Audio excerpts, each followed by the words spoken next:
After 2 years of war in Gaza, tens of thousands of civilians are dead, more than 20,000 of them children. A fragile ceasefire is mostly holding, but calls by rights groups and some governments remain for independent war crimes investigations into Israel's conduct in Gaza.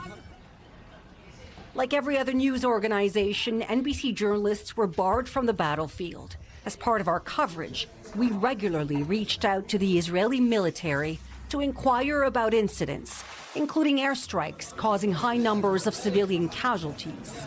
Incidents where Palestinian detainees were allegedly mistreated and when civilian infrastructure was destroyed. Even wars have rules. International humanitarian law says militaries have to justify their targets and protect civilian life. But how to determine if and when those rules were violated? The Israeli government has rejected calls for independent investigations into incidents like these, accusing international courts and conflict monitors of anti-Semitism. Instead, the IDF says it investigates itself. As a professional military committed to international law, we are committed to examining our operations thoroughly and transparently. And so we combed through hundreds of messages between NBC News and the IDF over nearly 2 years. Are there any updates on the IDF's investigation into the death? Are there any updates on the IDF's review of the 2024 strike on the UNRWA school in Nisa? Surrounding the death of the detainee Jamal Abu Ola. We analyzed and followed up on 175 cases of alleged abuses involving thousands of casualties in order to examine the IDF's track record of holding itself accountable. A forensic analysis of those cases by NBC News found that a total of 27 investigations were acknowledged and admissions of wrongdoing by the IDF in 6 incidents.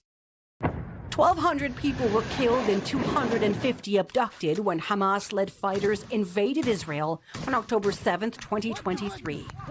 Soon after, Danny Friedman was among a group of high-profile Jewish lawyers to urge the Israeli government to abide by the rules of war, saying there are limits on what harm can be done to other human beings. We asked Friedman, a specialist in international law, to review our findings. What does international law say about the principle of proportionality? The first thing that international criminal law says about proportionality is, I'm afraid you have to take each bombing at a time. You have to say, if we did a targeted attack with an aim to get a particular head of Hamas, let's say a senior figure, and we knew he was hiding out in the middle of a refugee camp, and we dropped that bomb, what considerations did we have for the consequences for the civilian population? We found that in roughly a third of incidents we asked about, the IDF explained its actions by saying it was targeting Hamas. So deconstruct this argument for us. Hamas is hiding behind civilians. It's Hamas's responsibility and Hamas's fault if civilians are killed. So first point is Hamas is committing a crime. The second point is that is no defence for those who say to hell with the civilians. Our thanks to Danielle for that report. The IDF says in part it has an official process for launching investigations and prosecutions. It added that when misconduct is identified, the IDF will take action. To hear about the status of all those investigations and watch Danielle and the team's full investigation, you can go to NBCnews.com.